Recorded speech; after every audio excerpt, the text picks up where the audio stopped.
예, 그 부분을 얘기 좀 해봅시다. 아까 몇 분도 그런 얘기 하셨는데 경제적인 요인이든 아니면은 각국의 위상의 변화든 간에 이번 한일 간의 이 문제를 거치면서 우리나라의 지금 그 동북아시아의 그 동맹 위상은 어떻게 바뀔까요? 기존에 있는 형태로 갈까요? 아니면은 한미일 복원이 될까요? 아니면은 새로운 형태를 돼야 될까요? 또 그 과정에 또 어떤 변수가 있을 수 있을까요? 어떻습니까? 근데 이제 상식적으로 러시아 하면 전체주의 국가잖아요.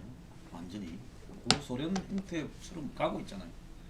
그래서 기본적으로 러시아에는 민주주의가 안 된다 이런 이야기도 있습니다. 근데 중국이 지금 보면 홍콩에서 이번에 알 수 있잖아요. 중국이 경제가 이렇게 뭐 커진다 하더라도 그것이 중국의 민주주의하고는 전혀 관계없다. 그래서 마치 시진핑이가 뭐 상당히 합리적인 것처럼 보였지만은 뭐 거의 모택동보다 더한 독재적으로 지금 가고 있다. 그 북한이 무슨 전제주의 국가인 건 다 인정하잖아요. 근데 우리가 지금 미국하고 일본이 문제가 많은 나라기는 하지만은 그래도 자유민주주의 서방이라는 부분인데 한국이 또 그 속의 틀에서 뭐 경제 발전이나 일본 기술 갖고 와서 다 했죠. 우리가 옛날에 우리 독자적으로 만드는 게 어디 있었어요. 자동차부터 시작해서 철강, 화학, 무슨 기계까지 전부 일본 거 들고 와서 이렇게 했지요. 그런데 지금 한국이 이 북중러의 이런 포맷에 들어가서 거기하고의 가는 부분에 이것이 그냥 공존하고 이쪽하고도 공존하고 중간쯤 서서 가는 게 가능하겠느냐라고 봤을 때 저는 불가능하다고 볼 수 있습니다. 왜 불가능하냐? 지금 전 세계가 점점 경제가 어려워지면 어려워질수록 1차 대전부터 2차 대전 가는 전반기에 어떻게 나왔습니까?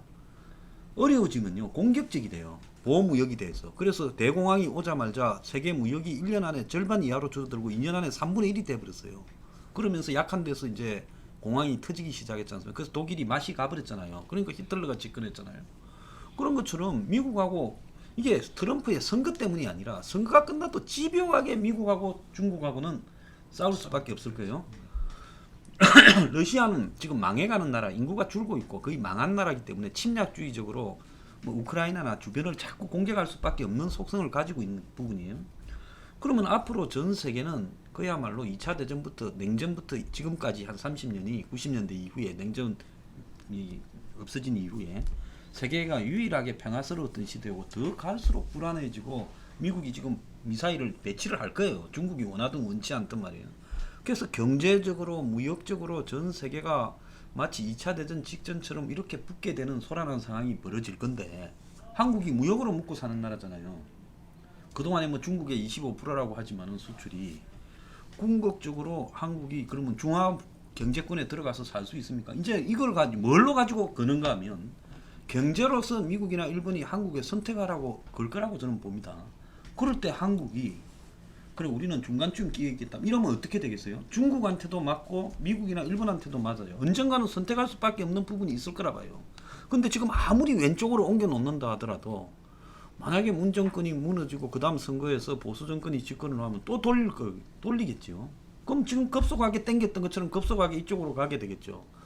그렇기 때문에 이 문제에 대해서는 제가 볼 때 좌우 정권의 문제라기보다 전 세계가 어떻게 흘러가고 있는가를 좀 이해를 하고 이제 자유무역 시대도 끝났고 글로벌 신자유주의도 끝났고 전 세계마다 나라마다 다 파퓰리즘이 판을 칠 건데 파퓰리즘의 속성상 좌파 파퓰리즘보다는 이 극우 파퓰리즘으로 흐르기가 더 십상이에요. 유럽도 보면 극우 파퓰리즘이 훨씬 많잖아요.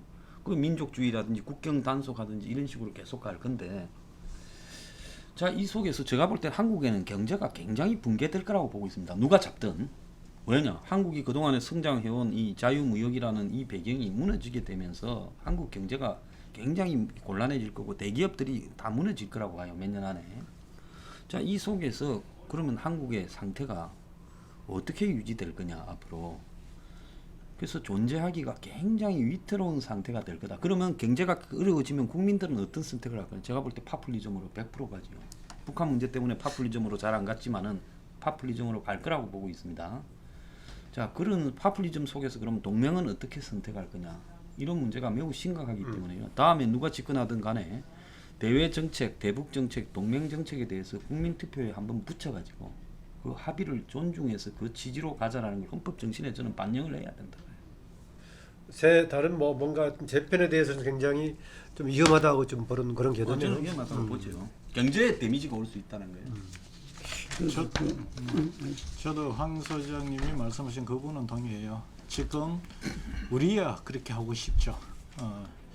중국, 미국으로 재편되는 이 새로운 세계 질서에서 양 진영이 유연하게 대응하면서 국위 우선주의로 가고 싶지만 그건 우리 이해관계인 거고 우리는 물론 그걸 위해서 최대한 노력을 해야겠지만 아까도 이야기했지만 미중의 문제가 단순한 그 무역이나 글로벌 원을 두고 싸우는 싸움이 아니에요. 결국은 이제는 이 경제적으로 두 개의 권력으로 나눠질 상황이 올 텐데 분명히 거기에서 제가 봐도 선택을 요구할 겁니다. 그 경제 이 진영으로 나눠지는 상황에 두고 경제 진영이 양쪽으로 걸치면 잘못하면은 상대 진영하고 거래를 하게 됐을 때 이쪽 진영에서는 그거를 가상의 적으로 볼 수가 있단 말입니다. 그래서 제일 아마 국제 관계에서 대응하기가 어렵고 그걸 토대로 해서 경제 정책을 하기가 제일 어려운 게 지금 그 문제라고 봐요.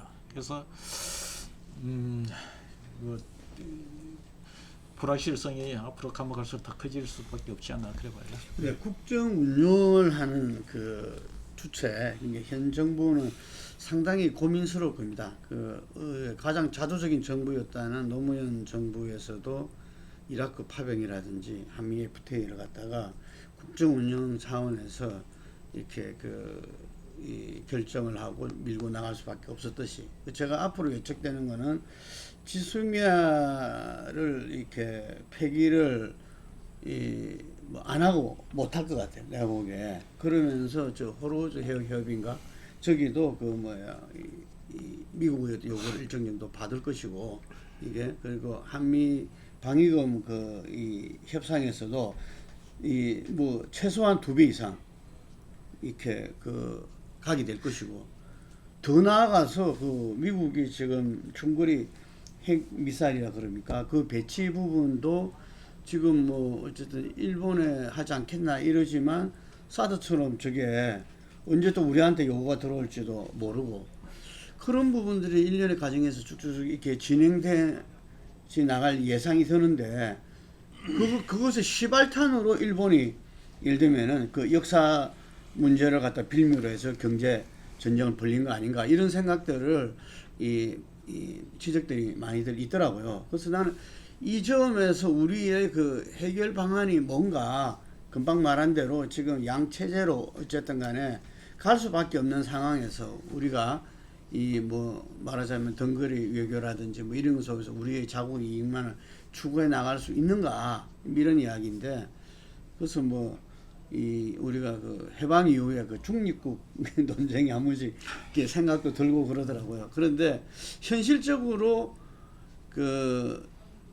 또 이 국제 질서란 게 묘한 그런 부분들이 있고 지금 어차피 국제 분업 질서란 것은 이게 어느 보호무역 추세라도 어쩔 수 없는 이 국제 분업으로서 같이 이렇게 경제를 갖다 가지 않으면 안 되는 또 그 측면도 분명히 있는 거거든요. 이게 그렇기 때문에 지금 이 한국이나 미국이나 일본이나 서로 간의 어떤 경제의 어떤 시스템 그리고 중국과의 관계 뭐 이런 부분들 속에서 우리가 보다 더 이렇게 치밀하게 저는 정교한 어떤 전략을 짜고 가야 되는 거 아니냐 이런 생각하는데 그런 측면에서 한미일 동맹도 기존에 그냥 무조건 떠받드는 그것이 아니라 우리가 자주적으로 다시 한번 짚어야 된다는 이야기죠. 네. 황 소장 말씀 제가 많이 공감을 하는데 오늘 근데 공감을 많이 하시네요.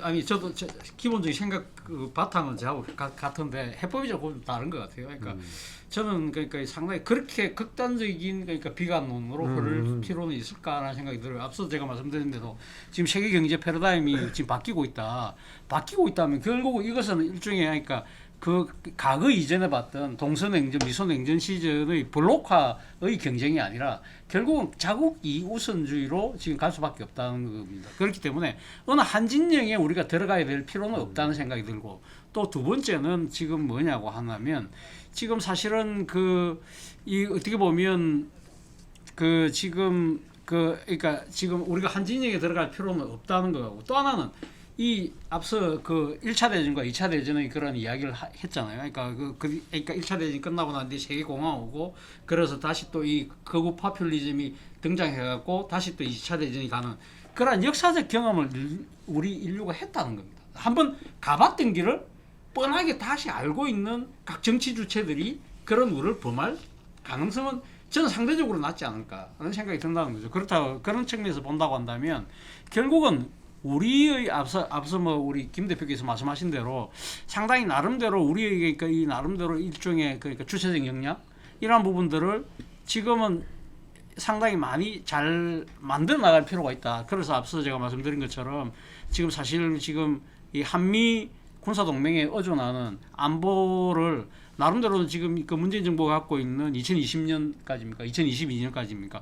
지금 그러니까 이 전작권 전환한다든지 그런 식으로 한국의 국방 역량을 더 키워나갈 부분도 하고, 또 한편으로는 지금 꽉 막혀 있긴 하지만 북한과의 그러니까 지금 한반도 평화 체제를 통해서 한국의 정치를 키우는 쪽으로 뭔가를 지금 하는 그런 노력이 더 종전보다 더 많이 돼야지, 지금 모든 것을 비관적으로 생각해서 우리가 위축되고 하면 그럼 기존의 그런 체제 속에 안주한다?